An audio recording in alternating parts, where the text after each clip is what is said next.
Bismillahirrahmanirrahim. Assalamualaikum warahmatullahi wabarakatuh. Syukur alhamdulillah kita masih diberikan kesempatan dan dipertemukan kembali di channel ini. Semoga perjumpaan kita ini akan dicatat sebagai amal ibadah dan diberkahi oleh Allah Subhanahu wa Ta'ala. Sholawat dan salam tak lupa selalu dan tetap tercurahkan kepada junjungan kita Nabi besar Muhammad sallallahu alaihi wasallam. Allahumma sholli ala sayyidina Muhammad wa ala ali sayyidina Muhammad. Harapan dan doa saya untuk sahabat-sahabat semua yang sedang menonton, semoga Allah selalu memberikan kesehatan lahir maupun batin, dilapangkan rezekinya, dimudahkan dalam segala urusan, dipanjangkan umurnya, dan dijaga setiap waktunya selalu dalam kebaikan, baik di dunia, baik di akhirat. Amin ya Rabbal Alamin. Sahabat Obropedia yang dirahmati Allah, Nabi Muhammad sallallahu alaihi wasallam diperjalankan oleh Allah Subhanahu wa Ta'ala dari Masjidil Haram ke Masjidil Aqsa dan berlanjut hingga ke Sidratul Muntaha dengan didampingi malaikat Jibril.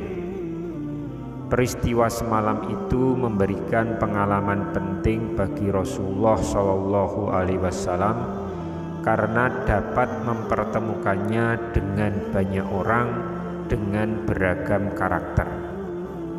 Setidaknya Nabi Muhammad melihat 11 golongan orang dalam peristiwa khusus itu. Hal tersebut dijelaskan oleh Syekh Najmuddin Al-Ghaiti dalam kitabnya yang berjudul Dardir Miraj. Yang pertama dari 11 golongan itu adalah orang-orang yang gemar bersedekah. Nabi melihat golongan ini sering memanen tanaman yang baru ia tanam. Setelah dipanen, tanaman tersebut tumbuh kembali.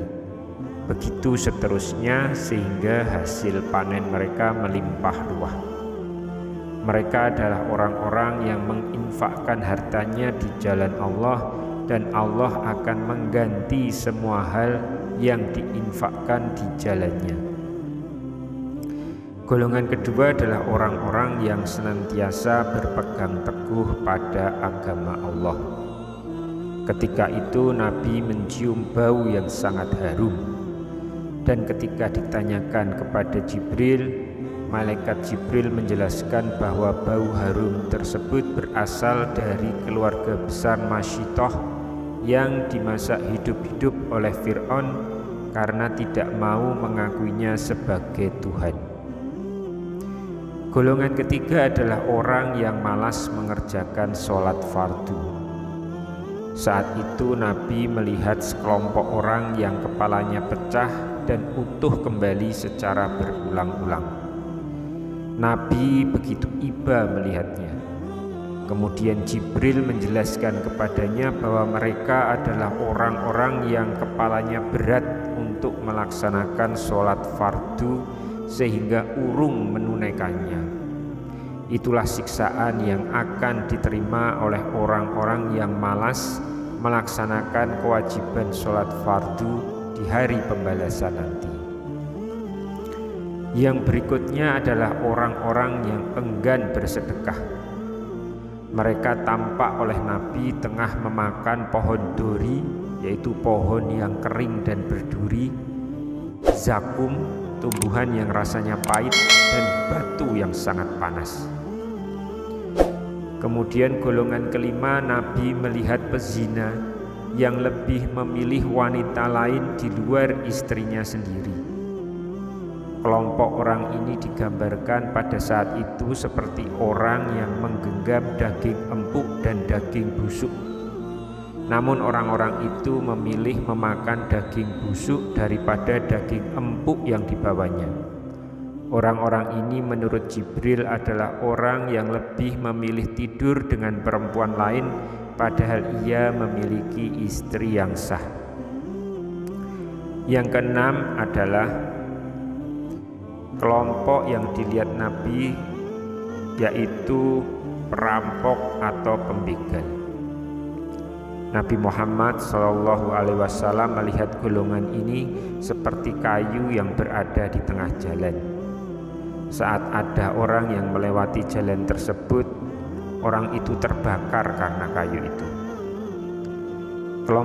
Kelompok ketujuh yang Nabi lihat adalah orang yang memakan harta riba. Nabi Muhammad SAW menyaksikan perumpamaan golongan ini seperti orang yang berenang di sungai yang penuh darah. Orang yang rakus jabatan menjadi kelompok ke-8 yang Nabi Muhammad lihat dalam perjalanan itu.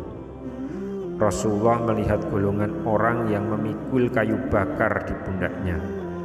Orang-orang yang termasuk golongan ini masih terus menambah kayu bakar yang dipikulnya, walaupun sebenarnya mereka tidak kuat memikulnya. Sementara itu golongan ke-9 adalah para da'i yang tidak mengamalkan ucapannya. Para da'i ini dilihat oleh Nabi seperti sekelompok orang yang lidah dan mulut mereka dipotong dengan menggunakan gunting besi. Setelah dipotong, mulut dan lidah mereka tumbuh seperti semula dan kemudian dipotong lagi. Peristiwa itu perumpamaan bagi para da'i yang hanya mampu ceramah dan berorasi, namun tidak mampu mengamalkan ceramahnya untuk dirinya sendiri. Para pengumpat menjadi golongan ke-10 yang Nabi Muhammad lihat dalam perjalanan Isra Mi'raj. Saat itu Nabi SAW melihat golongan orang yang berkuku panjang dan terbuat dari tembaga. Mereka mencakar-cakar muka mereka dengan kuku tersebut. Menurut Jibril, mereka adalah orang-orang yang mengumpat perbuatan orang lain, tapi mereka melakukan perbuatan tersebut. Golongan terakhir atau golongan ke-11 adalah provokator. Ketika itu Nabi Muhammad melihat seekor sapi yang keluar dari sebuah lubang kecil, dan sapi itu tidak mampu kembali masuk ke lubang tersebut karena terlalu besar. Menurut Jibril, hal ini adalah perumpamaan bagi umat Nabi Muhammad yang melakukan provokasi sehingga menimbulkan masalah yang besar.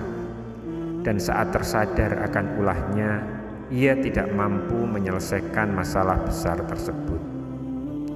Itulah 11 golongan yang dilihat oleh Rasulullah SAW saat melakukan perjalanan Isra Mi'raj. Hal ini menjadi sebuah peringatan buat kita, umat-umat beliau, untuk menjalankan seluruh yang telah diperintahkan Allah Subhanahu wa Ta'ala dan menjauhi semua larangannya. Wallahu alam.